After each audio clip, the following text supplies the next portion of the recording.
Welcome to the MDJ podcast.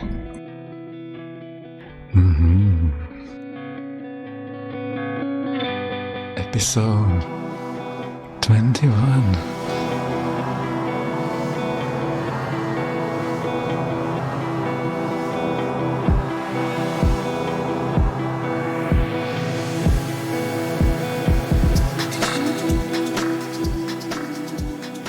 Welcome to another exciting edition of our MDJ Japan podcast.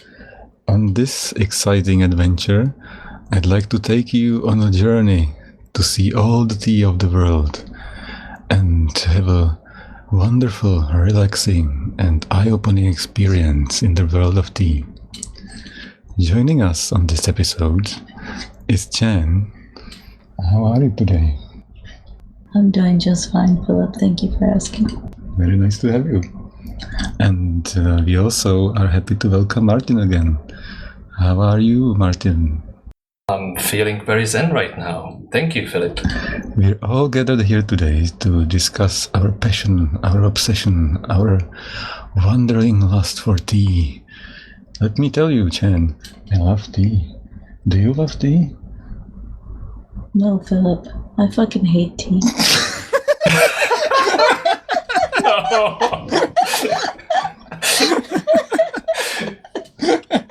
Well, that's the end of the episode. Thank you for listening.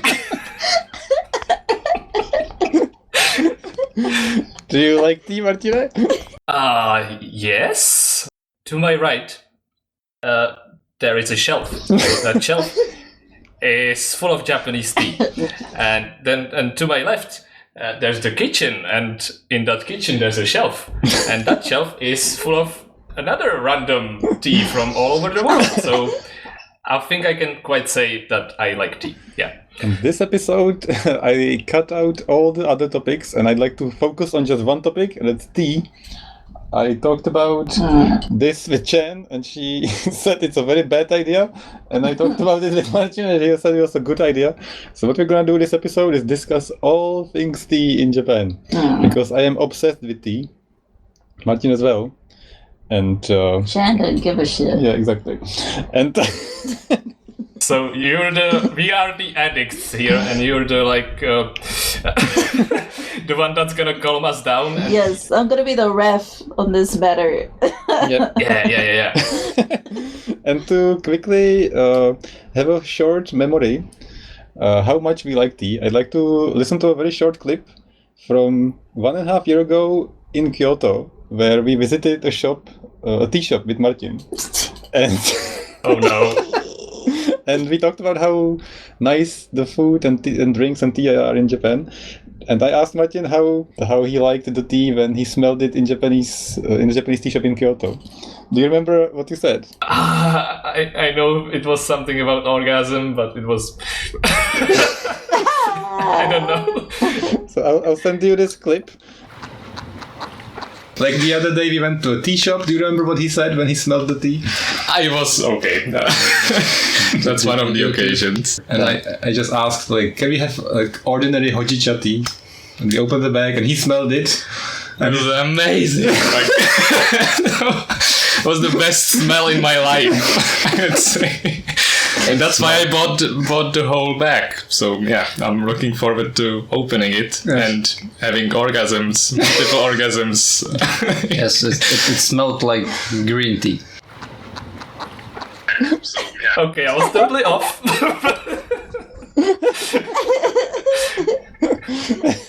It's from a nice tea shop where an old lady showed us all the teas. It was amazing. It definitely was.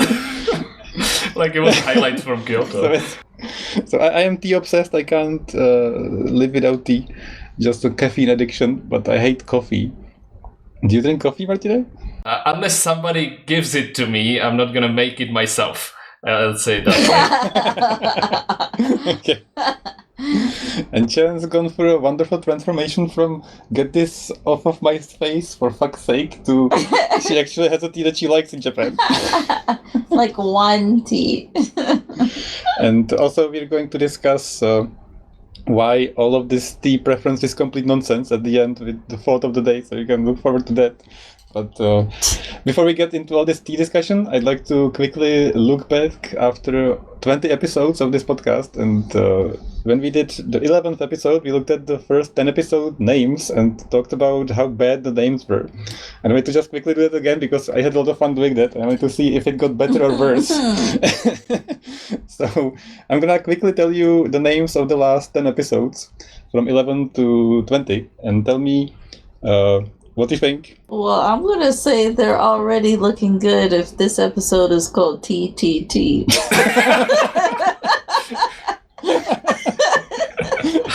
That's for the next 10, but yeah, thanks. Last time we gave ratings, like from 0 to 10, so 10's the best, so maybe we can give a quick rating. Alright.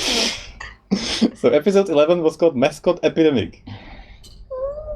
I was say, yeah, that one was good. 8. Yeah, I'd say like a good 7. Taylor's fault, it's not my name, but, Okay. but thanks.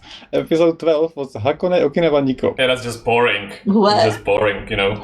Yes. Hakone what? Okinawa Niko. Because we traveled to No, those yeah, places. no. That was 0 effort. That's Yeah. 1. Yeah. Okay.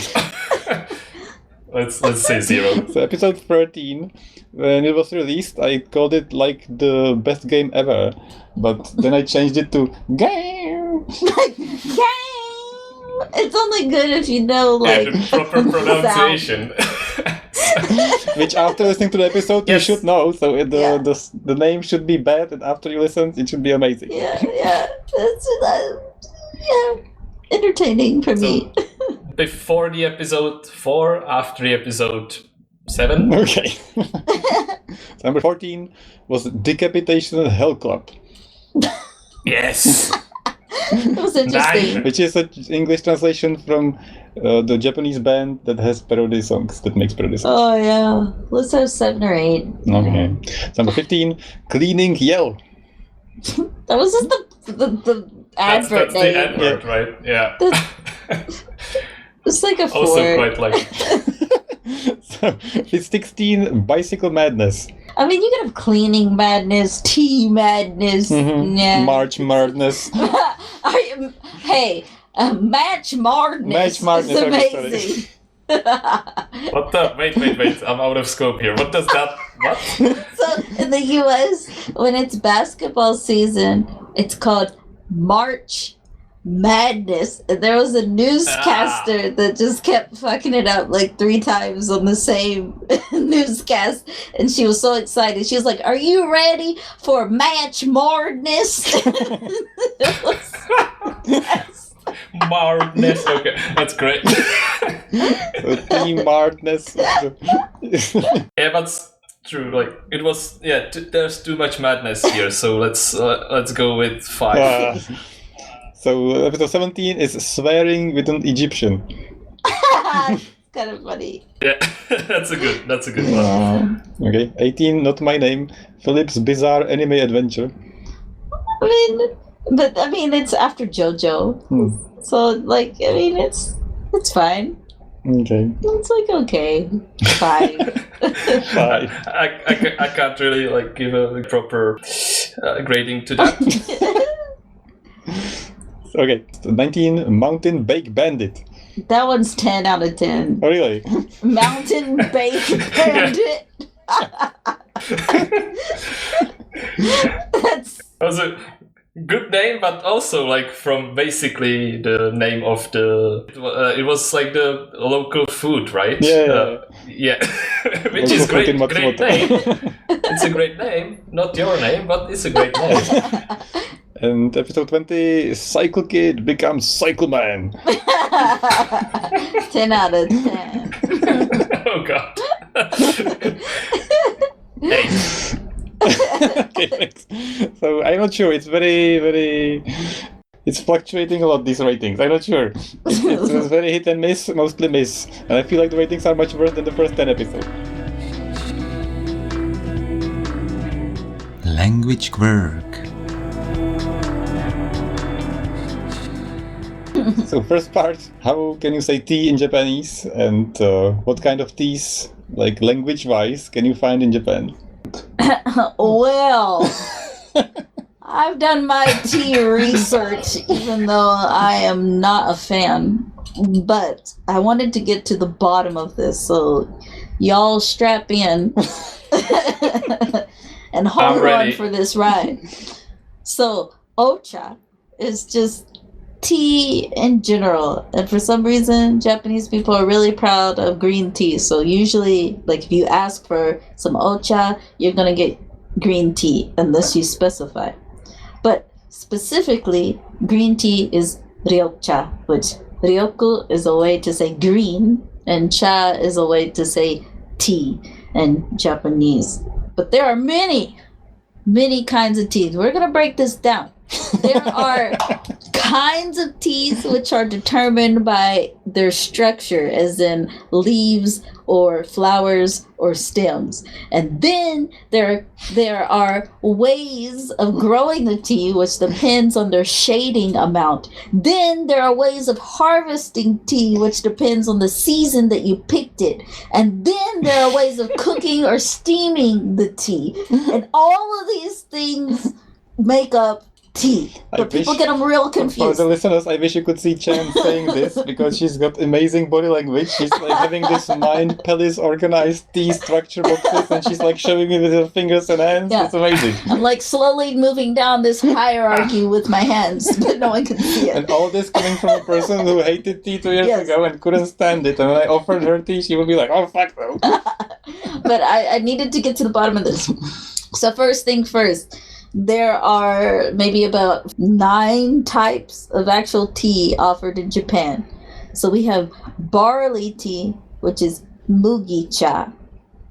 And we have black tea, which is koucha, which actually is red tea in Japanese, but I don't know why we say black tea in English. And you said Chinese as well. Huh? In Chinese. Yeah, it's also red tea. But black tea consists of withered leaves, and they receive maximum oxidation.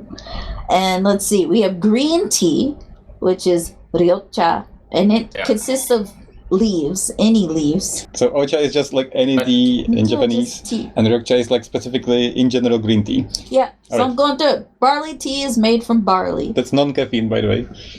Caffeine-free. And black tea is koucha, or it's made from withered leaves and receives maximum oxidation. And then there's green tea, which is ryokucha, and it's just made from leaves and minimal oxidation. And then you have oolong tea, which is from China, and it's made from withered and fermented leaves, and they have high oxidation. And then you have stem tea, which is just made from the stems of, I don't know, tea plants for whatever reason. So that's called kukicha? Yeah, kukicha. And then you have other kinds of teas like, there's white tea, which is called shiracha, which is made from buds of the flower on the tea and the leaves, and we has haven't low had that oxidation. yet, Martina. We should get on that. It's pretty good. I like it. I had some white teas from China, but me too, but not the Japanese. Not Japanese, yeah. And then there's yellow tea, which is slow-dried green tea with the smell of black tea. Whatever that means. And it's called kicha. Wait, how does that work? I have no idea. But, yeah. And then there's other things like there's tea. Sometimes it's made with brown rice inside, which is like genmaicha. And then there's tea with buckwheat, which is soba-cha. And tea with kelp, which is kombucha, and all this nonsense. So there's all the teas. But next, what people don't know is that tea is shaded differently. And you get different types of tastes depending on how much you shade this tea. So if you have completely shaded tea, like always shaded, like the most shaded possible, which also makes it the most expensive, by the way. You have what you call gyokuro, which is shaded green tea. So just to intervene for a bit, it's the most expensive tea I've ever seen in my life. If you have gyokuro, it's basically very, very, very high quality green Japanese tea, but it's been grown in shade and it's been very, very well taken care of, and it's like the highest price you can ever imagine. It's called the Queen's tea. Yeah, so basically you're paying like a ton more price just because there's some shade on it. So to put a price on it, like normal teas in Japan, you could for like 50 grams, you can pay like 200 yen. It's not expensive, and for 50 grams of gyokuro, you can pay like 3,000 yen. So it's like 10 times or 20 times more expensive. Yeah, and then though, if you're cheap, you can get like something called briefly shaded green tea, which may be like for 1 week it's shaded, and it's called kombucha. And yeah, it's just that 1 to 3 weeks of shading.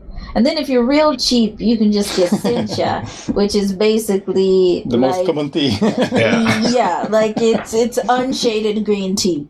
Like they don't care, they don't give a shit. That's the normal tea that normal people drink. Yeah, it's out in the sun. It's called sencha.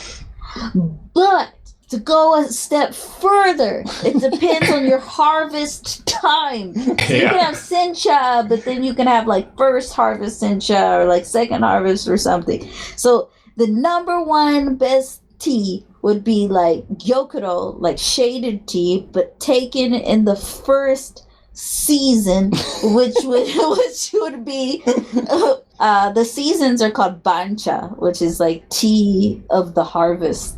But the first season is, you can call it shincha, like new tea, or you can call it ichibancha, like the first, like number one tea. And it's the best that you can get of something. And then they have like ni bancha, san bancha, which means like the second season. Which is interesting because one of the tea brands is literally called bancha. Yeah. And it's supposed to be less caffeine, and it's supposed to be like the remains or the leftovers, like the lower quality tea. So why did they call it bancha if bancha is actually the name of the season? Bancha just means it's a counter for placement, like first, second, third. So probably, usually, if they just call it bancha, it probably meant that it was probably like fourth season or something. If you see like bancha on the label, it usually means this is like the cheaper one, and it's not as strong, and it's like basically they're saying it's seasoned. It's been around. It was last picked. Typically made from the fourth season, so from the fourth picking, and from the big leaves that are left over from the previous picking. So yeah, it's just the lowest quality, but ban doesn't make sense that much. Yeah. So yeah, exactly right. But then next, to go even further, there's the ways of actually cooking the tea. Like you can have deep steamed tea, which is fukamushicha, or for example, you can have roasted tea, which is hojicha, or you could have, let's say, what else we got here? We got you could have like powdered tea, which is matcha. Or I mean, you can just do whatever you want with this stuff. How you finally make. Or you can have this guricha stuff, which is like gunpowder tea, which is actually make it. Gure means to tear apart in Japanese. So guricha is like torn leaves into small pieces. Yeah. So it's like, it's insane. I don't understand you people in this tea culture. This is insane. Why are there so many things? It's amazing that you have studied all this, but it was like a overwhelming info dump. Sorry. I just that's great. Beautiful. Beautiful. We're amazed. I just had to get to the bottom of this because it was driving me nuts. There were so many names of tea, and I was like, what the fuck is this? What is this? What's the difference between these two? It's all tastes the same, it smells the same, so I had to do it. I was trying to like have this info dump in steps, but too late. It's all been said. I had to get it in I had to get out of my system. It's okay. So let's just to quickly sum it up. So for normal people who don't care about tea, there's green tea. And depends how you grow it, how you prepare it before you make it, and then how you make it, basically. So you grow it in shade or not, or half shade, then you either steam it or don't steam it, or you oxidize it or you don't oxidize it, or you ferment it or you don't ferment it, and then at the end you either tear it apart, just throw it into leaves, or roast it, or some other things, and then you have tea. Basically, you just do a bunch of shit that ain't necessary to drink a drink that ain't worth drinking. Oh, shut up.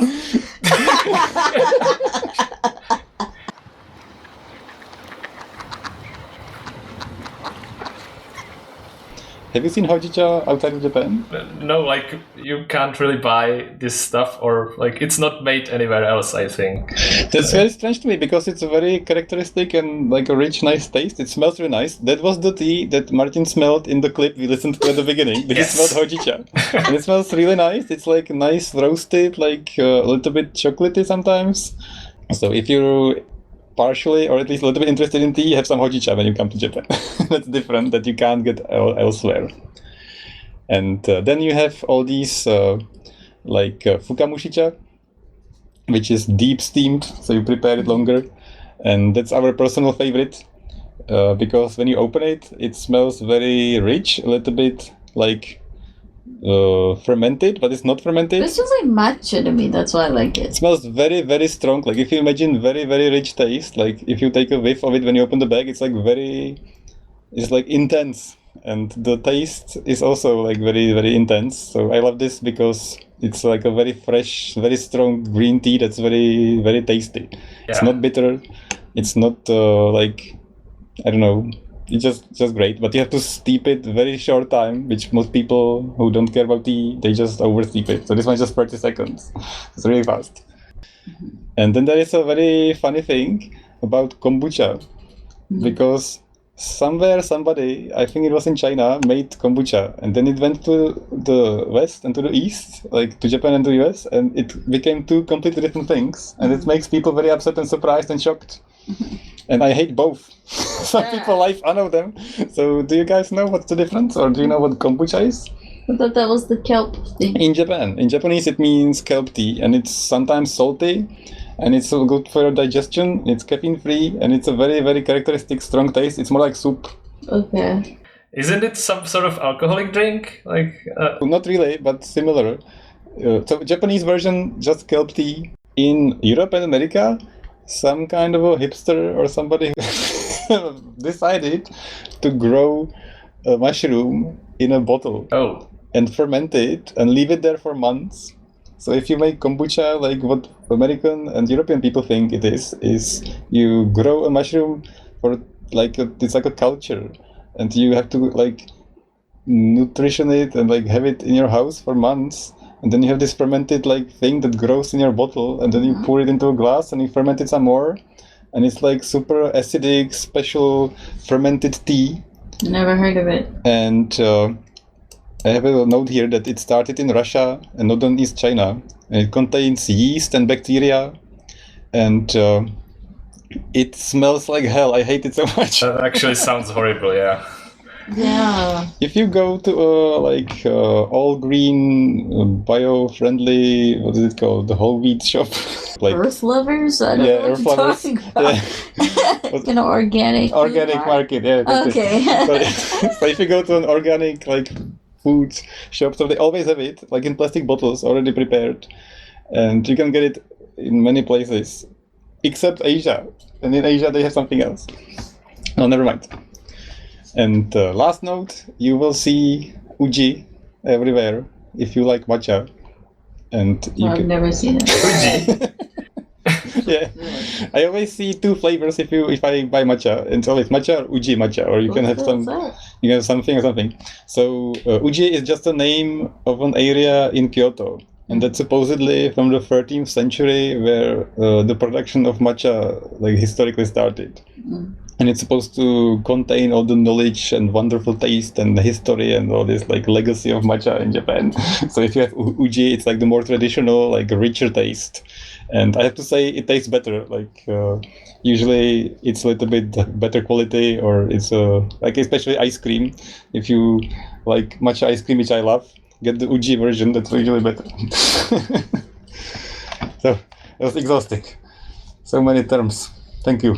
But Martin, did you know all that stuff about teas, like all those crazy, like all these types of teas in Japan? I actually know, like, I don't think even half of it I knew, but like the rabbit hole goes too deep, and I'm really afraid to go, like, to fall down to it.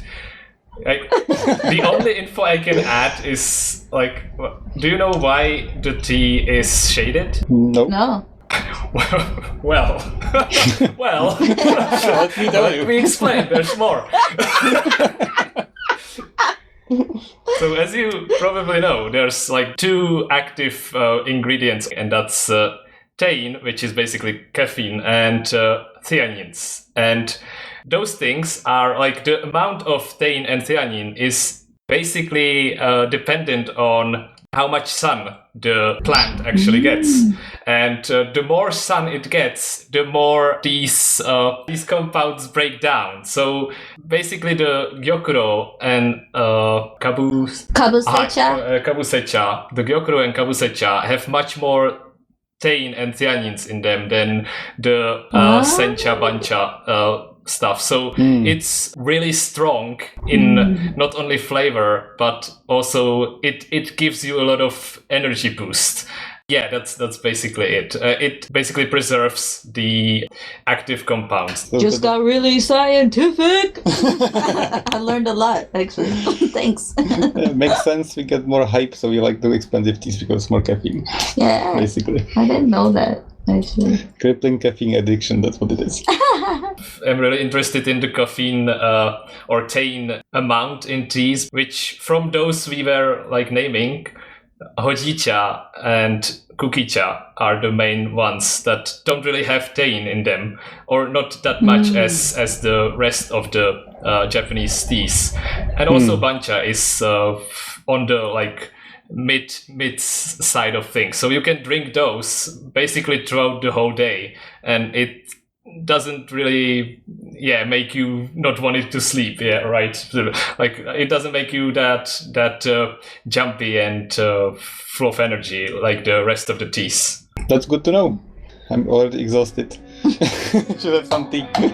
Oh, good.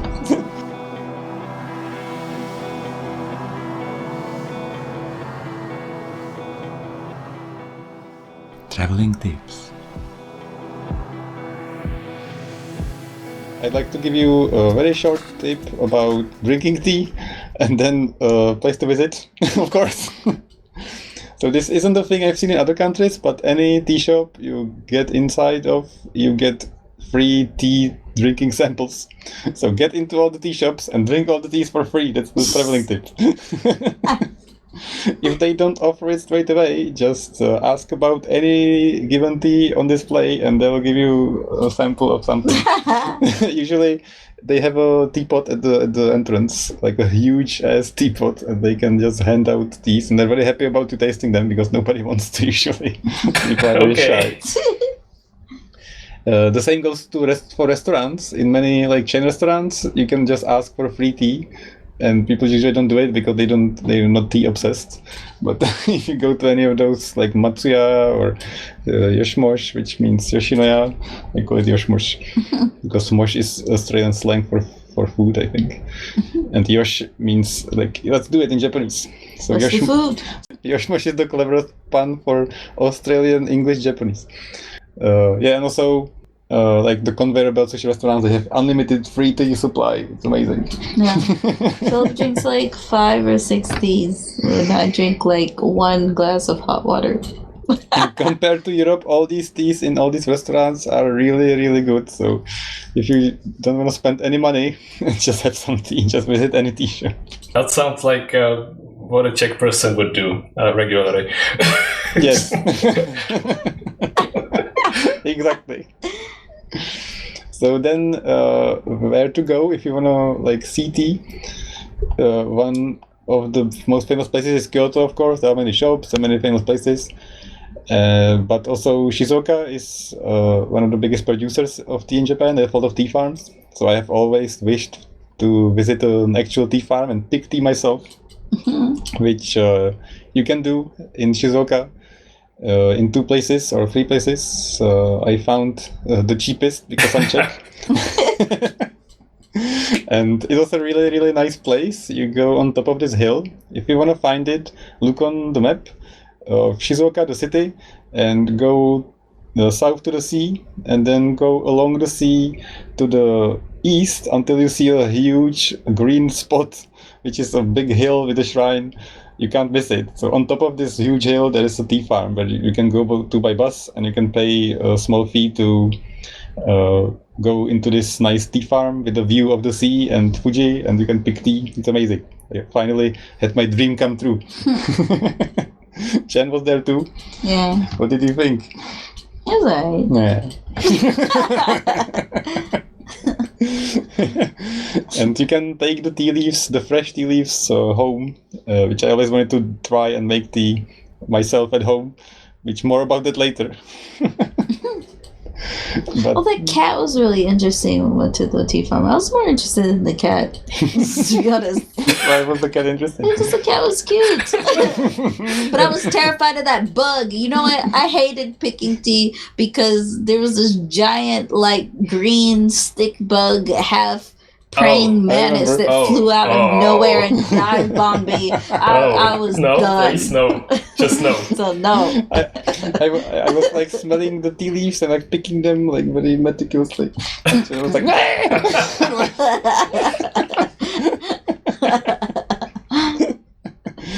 Yeah. So if you like tea, this is a highly recommended trip.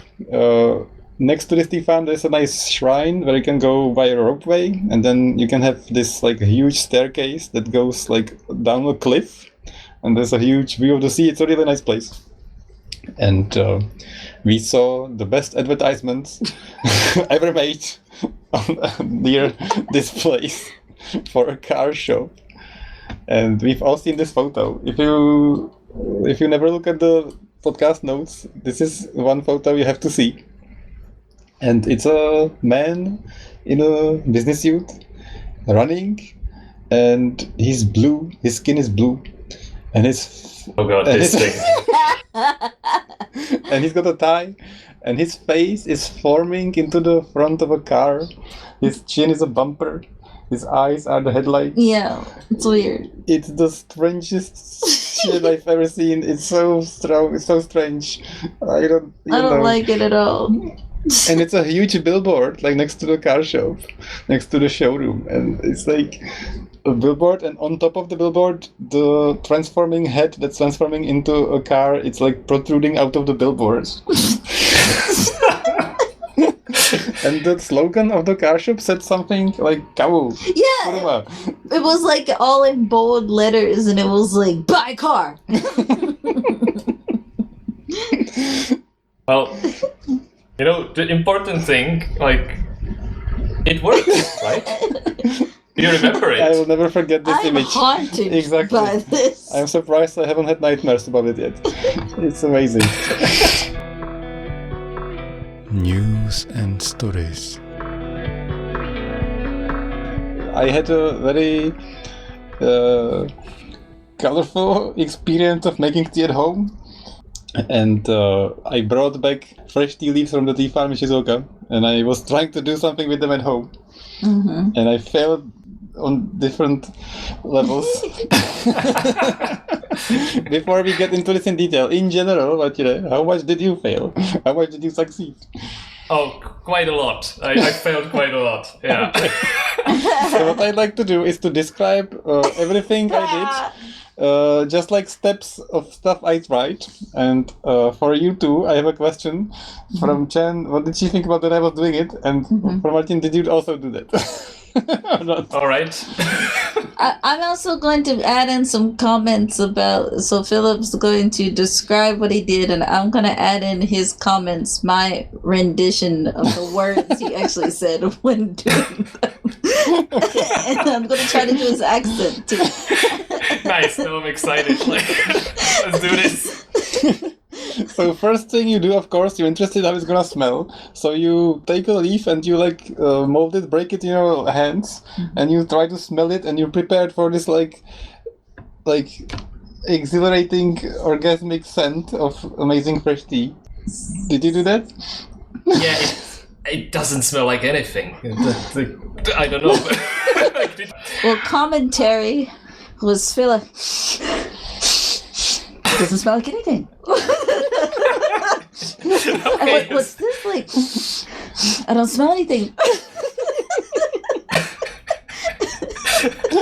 All right. So step number 2, of course, I have studied and read about what you have to do, but you have to try this because the first time you're having fresh tea at home, so you just put it in water and you just try to steep it just as it is because you want to see what it does. So I did that. Just poured hot water on a few leaves. Did you do that?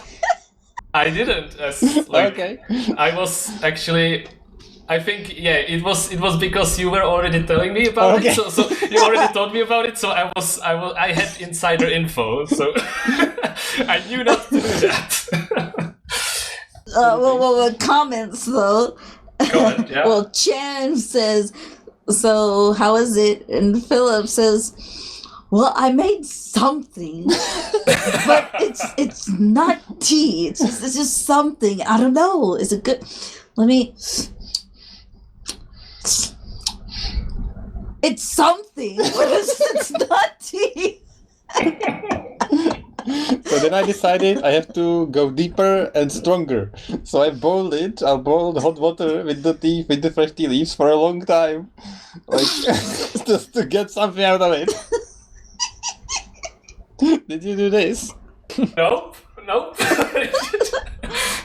How did that help? You will be commenting on Yeah, this match, of course, Jan says, "Well, how did it go this time?" And Philip says, I'm failing so hard. I'm failing so hard at this. I don't know.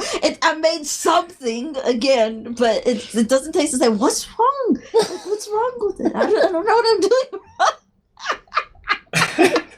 It's nice, like learning from experience. That's the best way. So step number 4, somebody said that much easier to process the tea is to make the roasted tea or like to actually steam the tea, and it doesn't matter if you overdo it, it's gonna become black tea. So they said you could put it on the frying pan and just very slowly like roast it. Oh wait. So step number 4, you put it on a frying pan and simmer it or like fry it a little bit. I presume Martin hasn't tried that. I actually did that. Okay. More on that later, I guess. So what did I say? Well, you're like, I don't know. I don't really know what I'm doing. I'm just trying it. Like some of this looks okay. This one doesn't.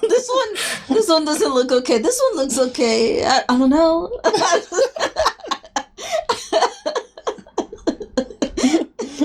So it So how smelled did it nice. turn out? Like It smelled nice. It smelled nice. It That's a smelled good like start. something that definitely wasn't tea, Something. but it smelled nice. Which, by the way, I forgot to mention when I boiled it for a long time, it smelled like grass. So it was a complete fail. And it smelled better than the grass. So how did your frying session turn out? It was actually the last step of my tea making. Okay. Because it was like the drying phase, right? So I wanted to dry the final product, and that was actually the best batch that I made. So I don't know if I can like describe the whole process after you finish with your process. I think that would be the best. Okay. So step number 5, I did what they said online. So you should steam the tea first. So I started steaming it. And what they said in the tutorial or in the instructions was that you should steam it for a little bit, like 30 seconds. Like if you steam it for 1 minute, it's already the deep steam tea. Oh. And then you should leave it out. And you should like roll the tea. By rolling, they mean you like press it against like a board or like the sushi rolling pad or something. And you like break the tea leaves. And then the tea leaves start oxidizing. And if you let them oxidize just a little bit, like a short time, in the matter of minutes, and then dry them, it becomes green tea. If you leave them for like hours, it's like half oxidized, it becomes the oolong tea. And if you leave them overnight, they ferment and like oxidize a lot, and it becomes the black tea. So I steamed it for 30 seconds, rolled it, left it to dry, and then steamed the tea, and it didn't taste like nothing. But all the comments though. So after the steaming, I asked Philip like what he was doing, and he was like, It's already fucked. I already messed up. It's already been out. It's already been out too long. I'm just gonna try to like salvage this. Only I was. I said, "Well, don't you have more?" It's like I don't want to waste it. I only have this little bit here, so I'm just testing with this little bit here. I'm supposed to roll it. I'm like, okay, well, how's it going? And he's like, I wish you could like see my hands. I don't know. It's like it looked like someone that was very uncomfortable giving someone else a massage. Like he was just like not knowing what to do and being too gentle with like the tea. And then he was like, I don't know what I'm doing. I'm just gonna tie it in this bag. I'm gonna try. I'm gonna leave it out. I'm just gonna see this. It's just kind of fucked. Oh, God. And then the next day, when he tried it, he tried both, and he was just like, "Oh, it's just fucked. I don't know. I don't know what to do wrong. I don't know how to do this. I don't know." First day was a failure, so next time, second day or third day, I did again. So step number 6, I started to steam it longer, so the leaves would be softer. So I steamed it like 10 minutes, which would be like way too much. And I tried to roll it way harder, and it was the same. So then I did it again, but I steamed it just like 1 minute, and then I rolled it, but I rolled it for like an hour. Because I watched some videos how to roll the tea, and they like keep rolling it and pushing it and breaking it and rolling it and pushing it and breaking it, and it like completely falls apart, which is a very characteristic thing about Japanese tea, by the way, because when I opened other like loose leaf teas before, they had whole leaves, but in Japan it's always like small lines of broken up tea leaves, and that's how this happens, because they keep rolling them and rolling them. It's like this traditional technique. And so I did it like way too hard, and I really broke up the tea leaves. It was a workout. Like, it's so difficult. And then I dried those, and I roasted some of those, and that tasted like tea, but not that much, and it wasn't that good. So I wasn't sure what to do with that. So then I put it on a we have like an oven. It's like the lowest setting. I left it open to dry it, and it dried, and it smelled like tea finally, but very lightly.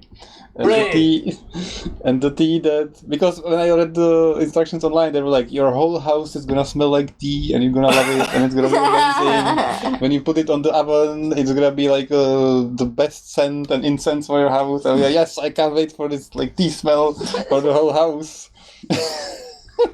I didn't smell shit.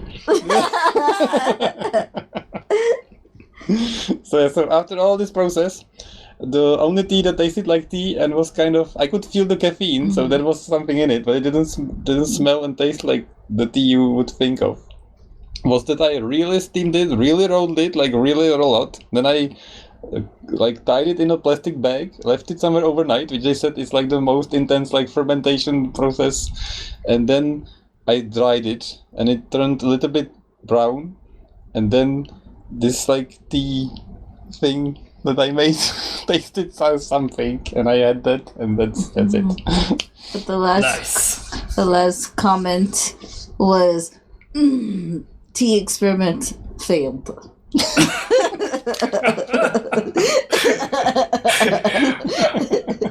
Wait, but how did it actually taste like? It tasted like tea scent, a little bit of a hint of a tea, and then some kind of a beverage that's not unpleasant. All right, I think that's a success. Okay, so tell us about your process. How it turned out. Let me just say that like your journey and your existential crisis you had throughout the journey is brilliant. I think it's not brilliant. It's a fucking disaster. No, it was brilliant. If I were to put this in like a D&D character way, right? You were the cleric or the maybe the shaman, like the experimenter, right? The one who like does the magic to make things work. And my way was like the barbarian way, I'd say. Okay, let me start with like we were already like saying that there are basically 4 things you have to do to make tea, right? There's the first there's the wilting part, where you remove most of the moisture, which is done basically by air drying usually. then there's the rolling, which Philip did, and it turned out great. And then there's the oxidation part, which is basically becomes naturally after the rolling. And the important part is that you have to stop it at the right point by drying it, right? And that's the last part to remove the rest of the moisture and stop the oxidization. So I was basically trying to follow these 4 rules and found like 3 different guides how to make your homemade tea. And to first say what my material was, like Philip had this fresh tea picked from a farm, really high grade, probably expensive, right? It wasn't expensive, and it was actually one of the lightest seasons, so maybe it was one of the like least quality, but it's okay. What I had was a tea from an online shop that. Well, Philip was actually like really excited about it. I saw it by accident somewhere online. Yeah, I saw it. Like, and I think week after I saw it on rohlik.cz, which is the online shop. Which rohlik in English means a roll. Okay. Like a paste of pastry. Yeah, and basically Philip was a week after also sent me this picture that rohlik.cz sells. Fresh picked tea, right? And so after that, I couldn't resist and tried to buy it. And what came was this, I don't know, like from my understanding, like the quality tea should be made from the like fresh leaves, which are the smallest ones, right? The ones that are on the top of the plant itself, and those are like the smallest leaves and most fresh and moist. Yeah, when we were picking the tea, they told us to pick the top 3 leaves from the top if you come down. Yeah, that's the thing you harvest. Yeah, and how big were the leaves? Like if you can. Like a thumb. Yeah, a thumb.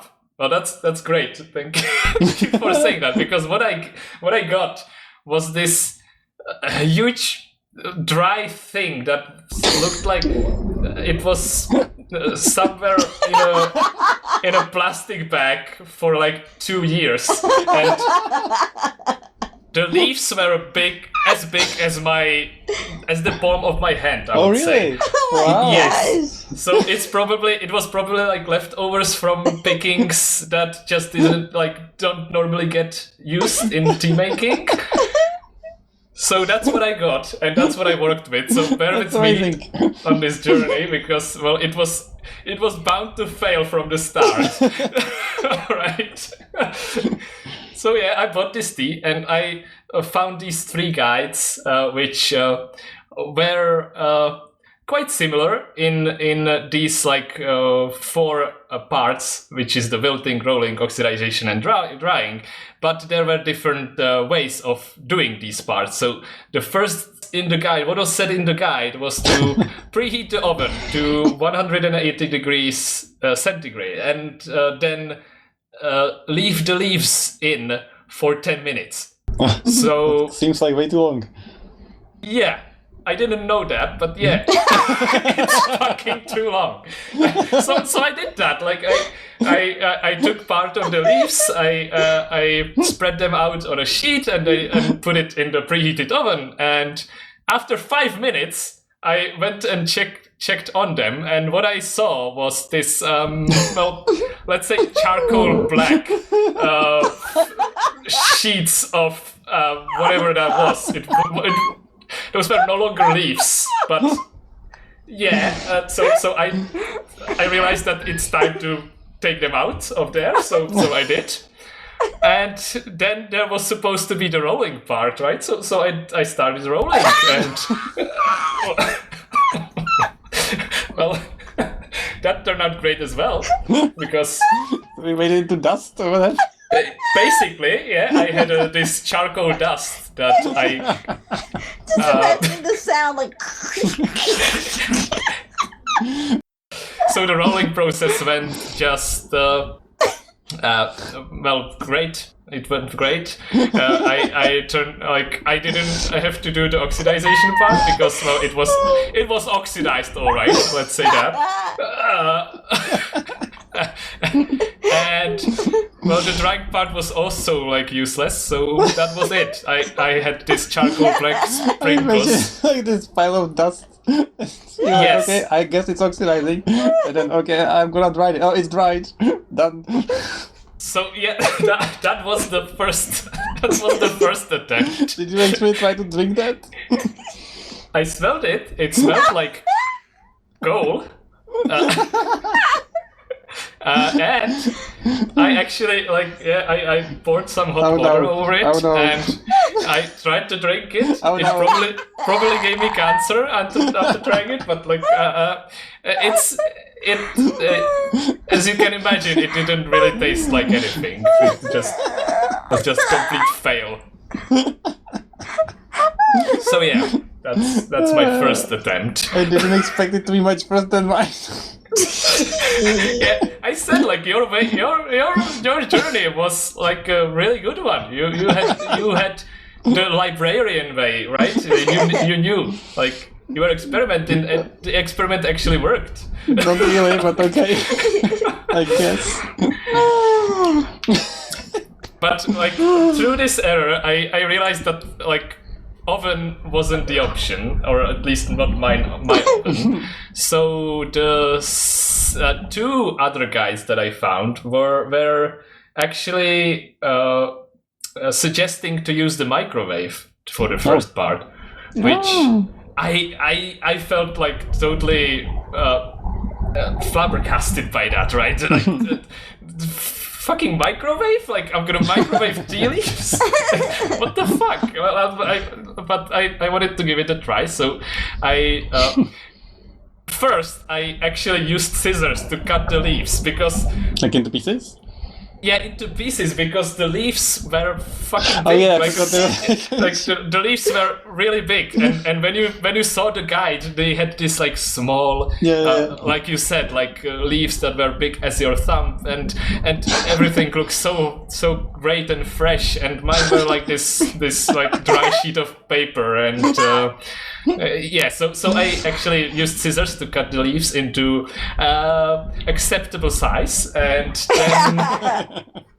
then put it in a bowl and put it in a microwave for just a while, and that actually turned out pretty well. It removed the moisture, but it didn't make the leaves crumble as the oven did, and then I proceeded to rolling process, which basically was that I put it all in a towel and just rolled it for like 10 minutes, which Philip was also doing, and it turned out pretty fine, I think. I didn't really have a lot of comparison to compare it to. So you had it wrapped in a towel or like on a towel? Well, it was in the guide I found. They were suggesting that you are supposed to put it on a dry towel and then wrap it in the towel. Oh. And then just roll the towel, right? Okay. So roll it in the towel. I don't really know why, but I think it's to just remove more of the moisture because the towel just absorbs the overall moisture that's there. But then there was the oxidation part, which I just left it out for like 20 minutes. I didn't know what I was doing, so I just left it there. And then, as I was saying, with the frying, the drying part was actually suggested to put it in a wok. So I put it in a wok and fried it for I don't know how long, but basically until it was dry. Yeah. Yeah, I stir fried the tea. Me too, I'm not gonna lie. Or roasted, not fried, roasted, right? Roasted the tea. And until it was dried by my standards, and that was the result. The result was actually this. how my friend fittingly pointed out, it turned out as a dried out spinach. That's how it looked like, if you can imagine. And did it smell like anything? Actually, it smelled like. I think the most closest smell that it had was hojicha, but really not really that strong. It was really mild hojicha. Yeah, I had the smell. same. It smelled very mildly. Even anything I was doing with it, it smelled very mildly. Yeah, and it actually tasted like tea. I did, but again, it was really mild. It was. I had to keep it brewing for the second time I brew it, it was 15 minutes I left it there, and it still didn't really feel like it was proper tea, but it tasted like something sort of like a tea. But overall, I think it was a really good result. But considering what I was working with, I think it turned out fine. Yeah. Congratulations, you've made something. Next time, it would be great if you could send me some tea leaves from I don't know if it will survive the traveling process, but it would be great. According to all the guides and articles, it should be oxidized, because I was panicking when I brought it home. I thought, oh my god, I have to process this tea, it's gonna go wet, oh my god. Yep. And they said that if you pick the leaves the same day, you have to do all this, because immediately after picking they start oxidizing and all this fermentation starts or whatever. So I don't know if it's gonna travel 2 weeks or 1 month in a box, if it's gonna do it any good. But all that being said, it didn't matter at all when I tried to do stuff with it, so I don't know. Well, we both made something. It was similar to tea, I think. So we can congratulate each other. And let's say that at least I would like to try this again with something more fresh, but I don't know how to get it. Let's just hope that you'll come to Japan soon. We'll go to a tea farm and then we'll do it together. Yes, let's do it. Yes, please take my place. By the way, guys, I made tea before. Did you know that? Oh, that's a plot twist. But mine was really, really simple. It was in the US, and I went to Teavana, which is the tea version of Starbucks, and I told them to mix together dried dragon fruit and dried mango for one tea, and for another I told them to mix dried chai and white chocolate, and I was done. How was it? It was great. It was perfect. Amazing. Yeah. Sounds good. You did a much better job than we did. It only took a few minutes. Yeah, already better tea maker than us.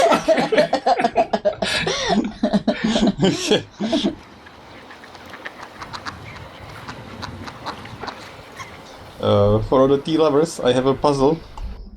I'm curious if you're gonna figure this out really quickly. Okay. So, in the Second World War in Britain, there was a problem that soldiers who drove tanks were very often killed in action until something was decided and put in tanks, and then they significantly reduced the number of people who died while doing their service in tanks. What do you think happened? They put a teacup holder there. I don't know. Very close, almost correct. Thinking that they put the actual kettle, people, hold on, I need to make small tea, and they got out. That's exactly bunker. correct. Oh my Right. god.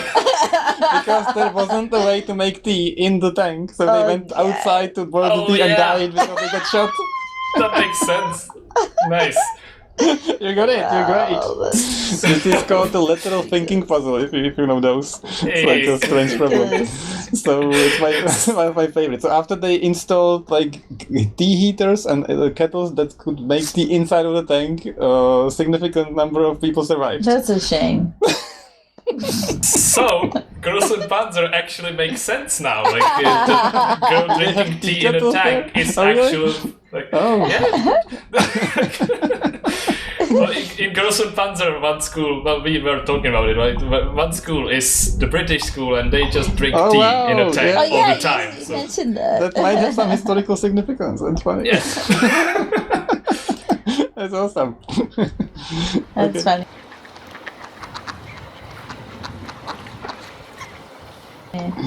So second thing is I'd like to quickly mention some teas that we either really like some unusual taste, or something that we really don't like. So just like some quick tips if you just want to try out some tea. Chen, anything? But me? Yeah. You're asking the wrong person.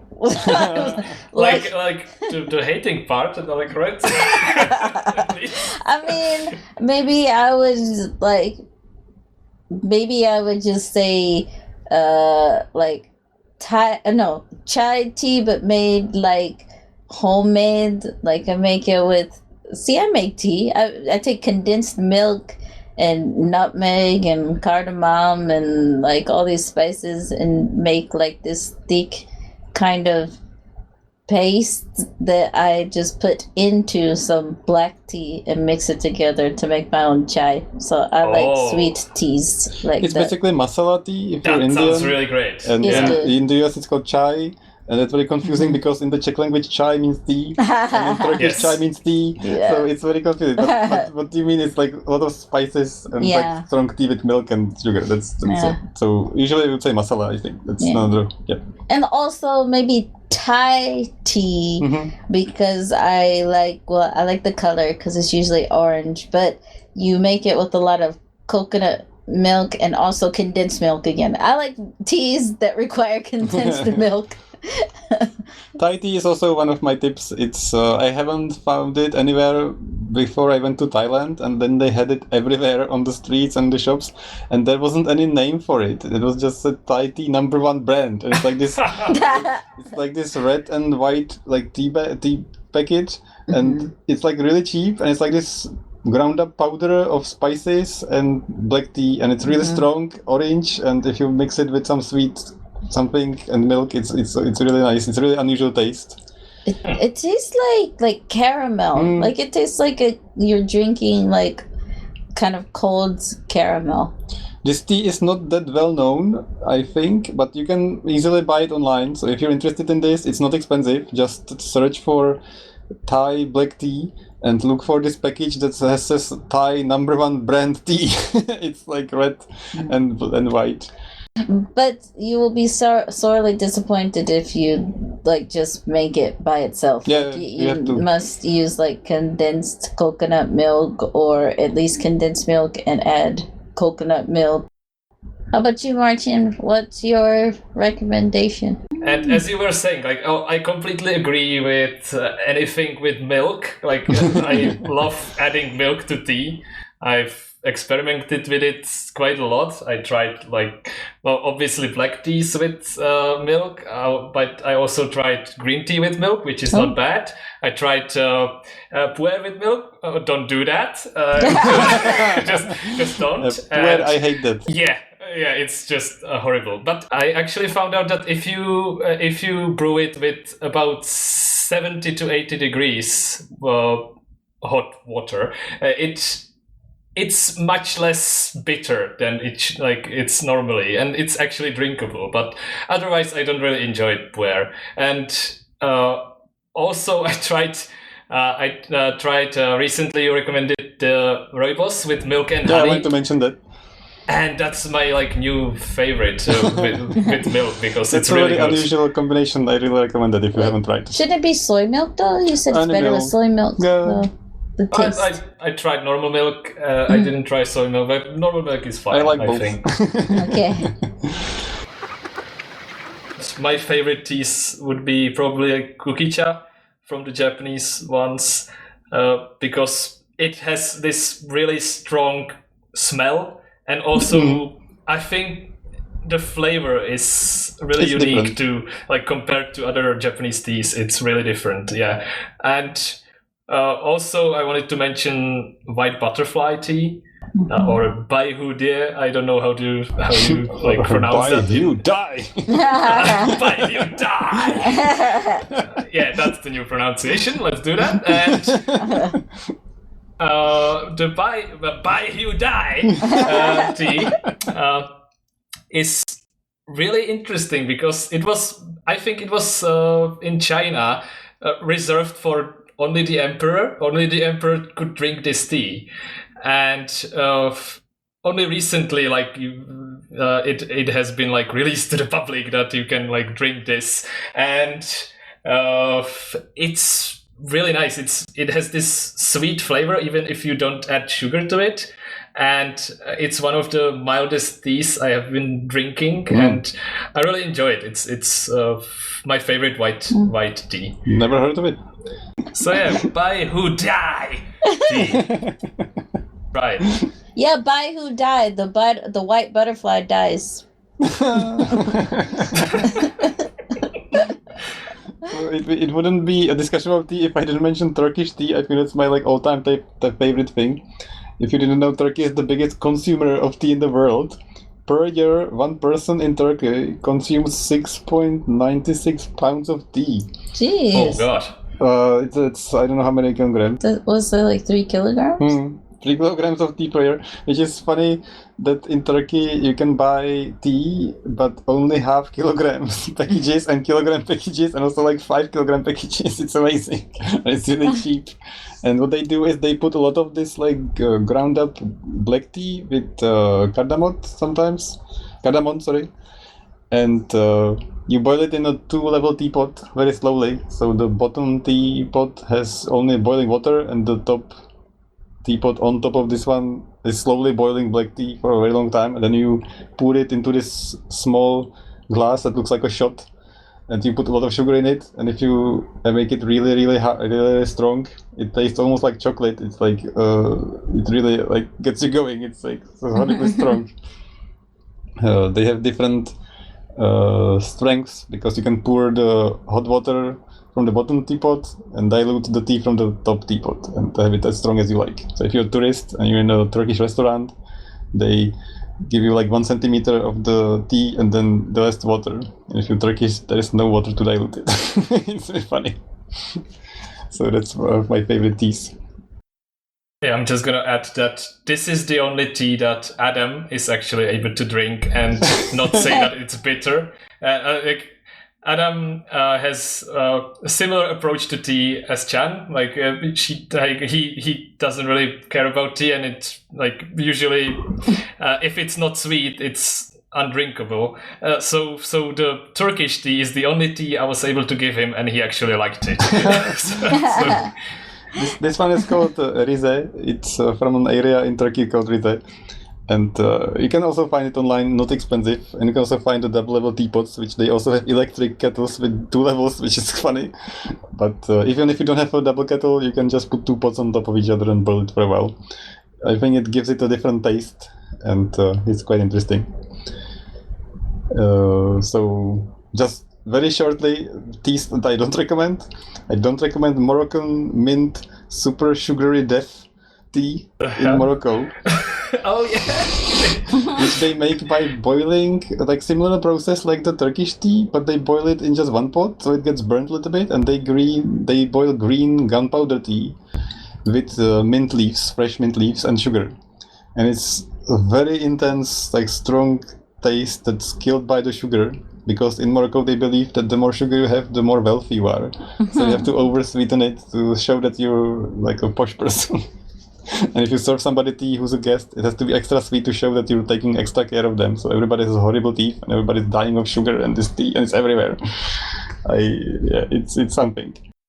I don't think it's that bad. I had it once. I don't know if it was that strong, but it actually tastes pretty good. And like if you don't over-sweeten it, I guess you were in Morocco, so like you had the true experience. But like if from my experience, it was not that over-sweet as I would expect you from you saying it. And I enjoyed it. For just tasting it, it's good. I wouldn't want to drink it daily because it would probably kill you really fast. But yeah, it's for a tasting experience, it's not bad. That's true. So one last tea I hate is smoked wood and tea. Have you tried What? that? Smoked wood. There is a kind of tea where when they roast the tea, they put it onto some wood, and the wood is smoked. So there is like this scent of like smoked burnt wood in the tea, What? and the tea smells like wood on fire, like smoky wood. And I had this only a few times in like a few tea houses in the Czech Republic, so I don't know where it's from. I didn't do the research, but the smell is just like burnt wood. So no, thank you. That's strange. Yeah. Yeah, that doesn't sound very well. Yeah. So on the list of teas that I have tried in my life, this might be the first. Even salty kombucha, that's a crazy grown-out mushroom, is better than this. So it smells like a campfire? Yes. Really? That's strange. It smells like if you have smoked Good to know. meat, but there's no meat, but it's just wood. Yeah. Yeah, I don't know. So that's all about our experiences and recommendations with tea.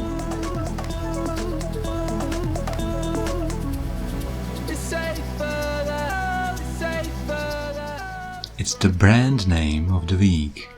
Get ready, it will be weird.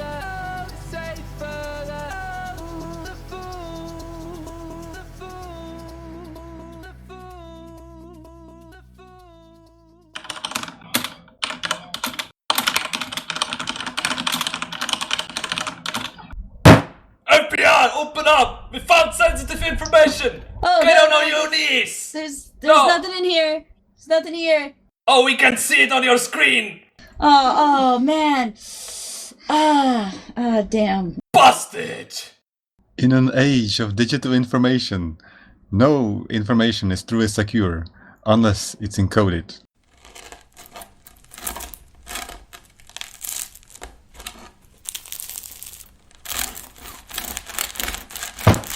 FBI, open up! We found sensitive info on your computer! Get on your knees! Wait, it's not on your computer? Where is it then? No. I don't know what you're looking for. It's gone. Can I help you? Sorry for bothering you, madam. I think we should go. Bye. It's okay. Yeah, take care. In a digital age where no information is truly secure, we have devised the best solution to secure your personal data. Downing the information. It's edible, encoded, and secure bread. Bread code.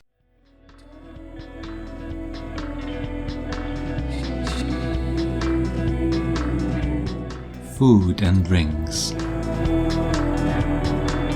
So, very quick mention on food and drinks in Japan. Everything has matcha flavors.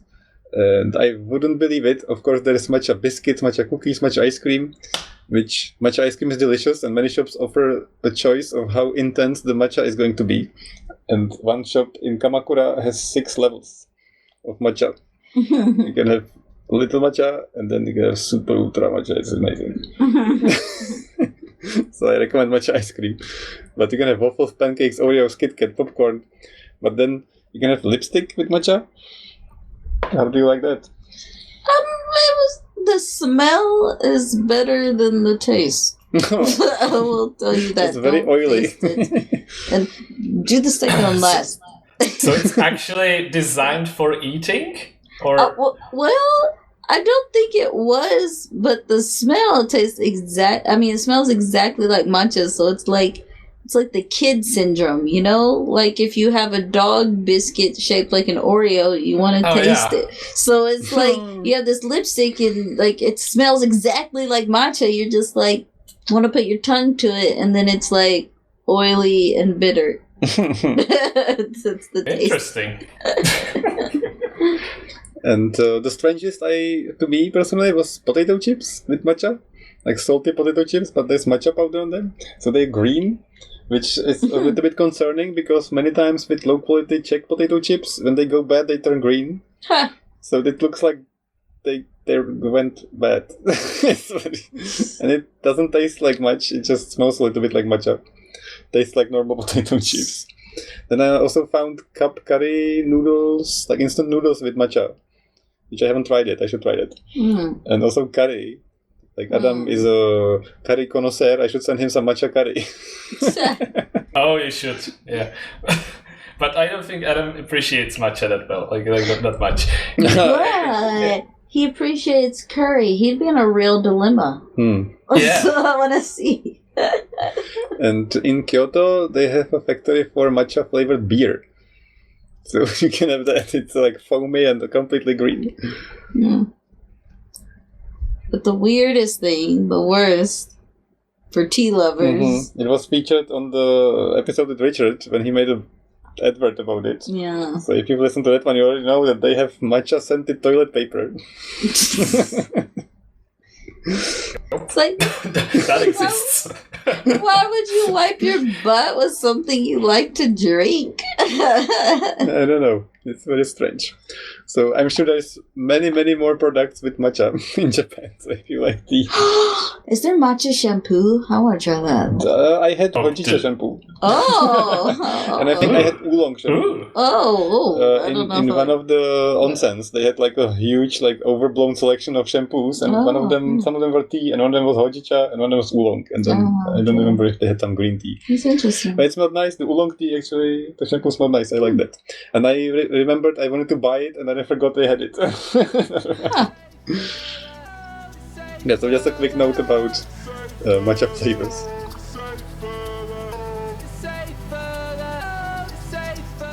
The thought of the day.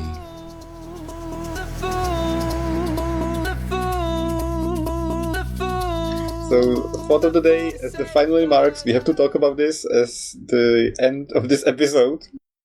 That somebody has to have his own thing. And our thing is obviously tea. Other people drink coffee. Some people like alcohol. And some people indulge in like choosing the best guitar or having the best this or that. And very often, it doesn't really matter which it is. It more matters how much you make yourself enjoy it, which is very strange. Because if you like think about all this tea that we discussed today, for the majority of people, it's just tea. Any of these teas we talked about, they just, unless they put milk and sugar in it and it makes it taste significantly different, they're gonna be like, oh, it's green tea, whatever. And because we have specifically chosen to enjoy tea, we can make ourselves see the small differences and nuances, which, to be horribly honest, might not even be there. It's just that we have this thing that we like to enjoy. Some people have it as wine, some people have it as coffee. And you can see all these coffee shops and all these wine shops and wine cellars and specialized tea shops, and they have all these teas, and they tell you about the place they made it in, and what kind of specialized process they made it with, and what kind of people they made it, and how long they made it, and how long it's been sitting somewhere, which is the most convoluted and nonsensical thing if you think about it. Like, you have some kind of a product, and you base the value on how long it's been sitting somewhere not being used, which is completely nonsense. I always remember this study that I read about online somewhere, where they took overpriced, like very famous and specialized musical instruments. I don't know if you know about this, but I know it's a big thing because my father is a famous musician. But if you have a famous like historical instrument, and it's made by these like masters from this country, and it's like the best like method and the best material, so you can supposedly hear like the violoncello that's made from this material from this era, and it's still preserved based on like this tradition and like this super legacy, compared to a new professionally made violoncello that's the same. The thing is that they tested this on professional musicians, and they didn't tell them which one was played, and none of them could tell. But if you want to buy like a very, very good musical instrument, all of these aspects are taken into account, and all of them claim that they know that it's better. But when you test it, nobody has any idea. And the same was done with wine and like teas. Like we talked about gyokuro, fukamushicha, bancha, sencha. If you conduct a tea tasting test, you find which I have done that you're not able to tell which one's which very quickly. My point is that everybody has something that he has decided to be horribly obsessed with, and he has or she has found enjoyment in it. And talking about tea, it's a hobby that is not too expensive, and it makes me feel better. So that's why I chose to have it as a souvenir, because I like souvenirs that you can use. So whenever I travel, I just buy teas, and I have this like memory that I bought this tea here, I can drink it.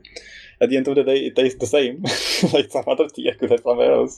But I have found a way to put value into something that is just common.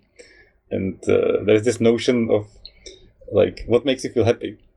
And I want to mention quickly a person, his name is Daniel Gilbert. He's made a lot of TED Talks and he's written some books. And he's got this idea of happiness and what makes you happy. And he talks about natural and synthetic happiness. And natural happiness is something that just makes you happy.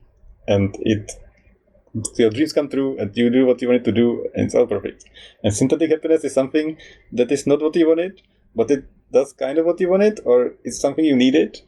And you come to terms with it and you make yourself like it. You learn to like it. And this is a very common effect that happens with people, if you notice. Like, think about how you feel before buying something and after buying something. Before you buy it, you have all these reasons why you want this and not that. But after you buy it, you find all the reasons why you had made a good decision. And you learn to like it. Like, you teach yourself to enjoy and like something. So if you buy a car, before you bought it, you like decide, you could try to think about all these problems, but after the second you bought it, you're like, oh, I like it because of that, I like it because of that, and it's a little bit squished here, so it makes it cute, and like this seat is so cute because I can like feel it that it's a little bit softer here, and all these like things. So I feel like people who have all these like wine obsessions and tea obsessions, they just are very focused on making themselves like something and making themselves happy by enjoying something that's not really there, but they have so much indulged themselves into having this hobby that makes them happy that they can just do it very easily, and they have all these reasons and like ideas why they would prefer this tea to that tea, and it's kind of fun to obsess about it and find all these reasons. And at the end of the day, why not? It's not hurting anybody and it's making you happy, so it's a good way to feel better about yourself. So that's my question, I guess. Is enjoying various items of the same kind a mad exercise in making yourself feel better? That's the question. Oof.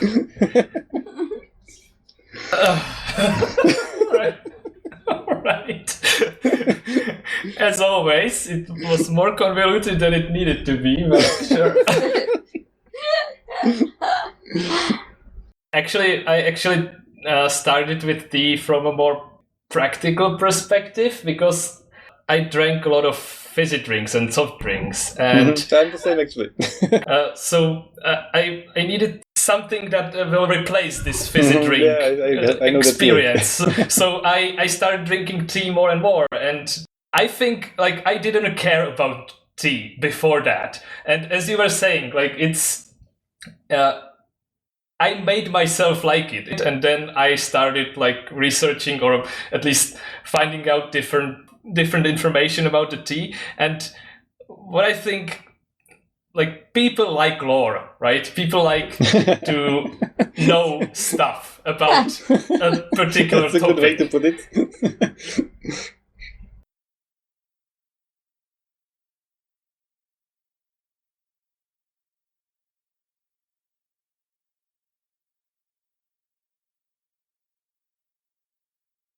Well, I wanted to say maybe to your comment at the beginning, how you said you think that people just make themselves like something. Mm-hmm. I think those are just people that are already unhappy or lonely that want to make themselves like something. That I think that gives them a kind of like purpose or reason for doing anything. Mm-hmm. So if someone does the method where they're just making themselves like something or keep saying, okay, this is good because this, that, I feel like that person was just unhappy and they wanted to find something to make themselves happy. But if for other people, if they just get into something, like they just happen to start being obsessed with something, and it was just that they really, really liked it. I think it just depends on the person. Like usually the thing, like for instance, tea. It's usually people that want to be a little bit more like healthy. If it's like teas that don't have a lot of sugar or something in it, like if it's like Asian tea or something, well, like far like east, like China or like Japan or something like that. But then if it's coffee, it's people that want it to be like social, like that's what people do. Hey, do you want to go get a coffee? So like people that just can't shut up, they drink coffee. and then the people that want to like show you that they know more than you know, then they're the wine drinkers. And then the people that just want to have some fun and just relax, they're usually the ones that are more into beer. Or they're also the people that might also just want to like rant about their days or drown out their sorrows. So it's like the obsession, I think, comes from other reasons, other types of like social needs, and the synthetic happiness that purely comes from people that just weren't happy and needed to find something to make them happy. So they will pick anything that made them sort of happy and then immediately start obsessing about it. And often those people, if they're boring, they stay with that same thing their whole lives. And if they're not boring, well, they just keep jumping around and never find anything that they really enjoy. Yeah. Yeah, that's an interesting look to it. Like, and basically you're saying we are boring then? But you all have other things that you like. I'm talking about the people that's their only livelihood. I like your explanation of people categories by beverage based on their personality. Was I wrong? No, sounds fun. There should be some more drinks we should talk about. How about milk? I drink milk a lot. What do milk people like? Milk, you know what? Milk people, they're the people that were just like, fuck it, I'm an adult, but I can still have fun just like a child. So, like all the people that drink milk that I've met are just like, they're rebels. They're like, they haven't gotten rid of their joy as adults. That makes me feel better. I drink a lot of milk all the time. Yeah. Right. So, if you have any comment or questions or any other feedback, send us some comments on mindduckjapan@gmail.com and find your own thing. It's fun to be drinking something that you enjoy a lot, be it milk or tea or anything else. Thanks a lot for doing episode 21. So let's hope for another 10 episodes. Never sure how long this podcast is going to survive, but it's still going.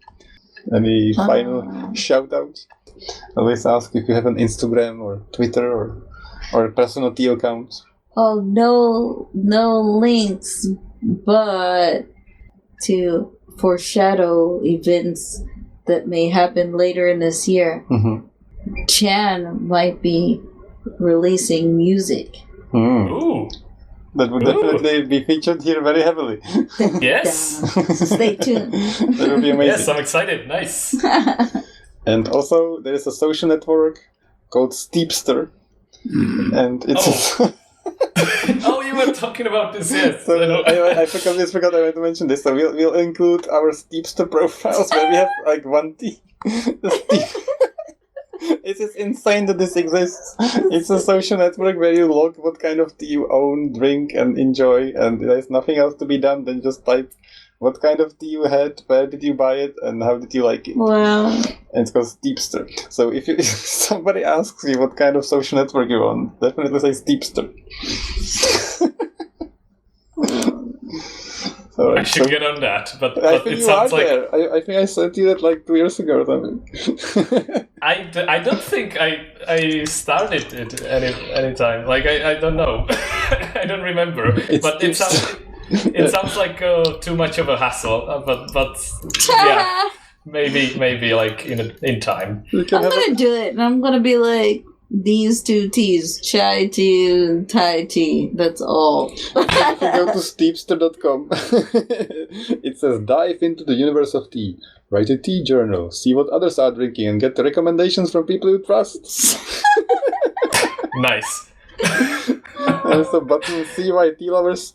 CYT lovers love Steepster. You can search for teas. So Featured tasting notes. okay, let's read out. There is it's Czech. Martin Bednar. Martin Bednar drank hot buttered rum, made by What? Bird and Blend Tea Company. Sip down 18. Holy moly! I passed another exam.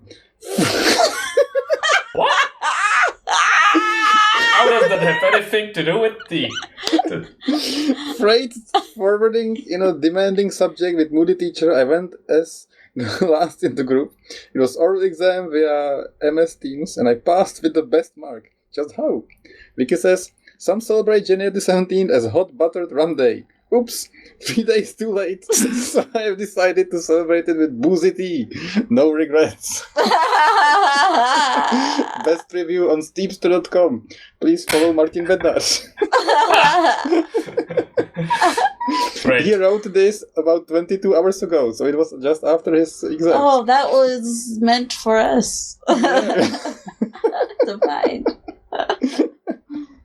Yeah, so you can click on this and see where he bought it and what kind of tea it is. So this one is black tea, blah blah blah blah blah, but caffeine high, and ingredients.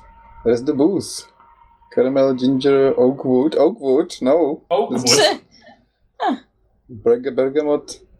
Yeah, there's nothing about booze. I guess you just poured booze in it for no reason. Just pour rum in it. It's like whatever. Yeah. All right. So thanks a lot for recording our tea indulgent episode. Yeah, thank you. Thank you. Enjoy your tea. Yes. That's my Stay final happy, word. stay healthy, and drink more tea. I'm gonna say no. Don't drink tea. Don't do it. No. No. Perfect.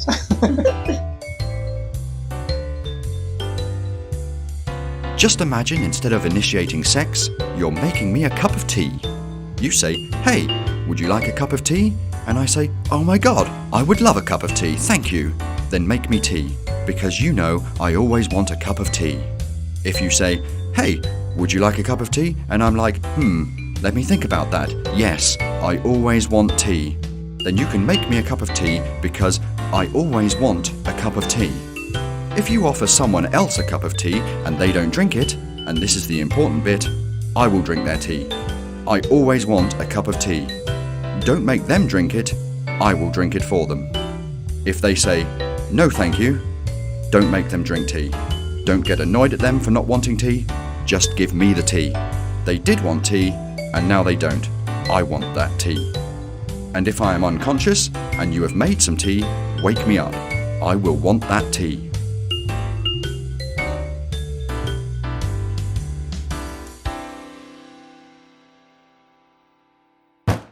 FBI, open up! We found some sensitive... What the fuck? I can't say that. Sensitive info. Why? No. Just no. Do it. One more. Sensitive. What is that word? Sensitive. Sensitive. Sensitive.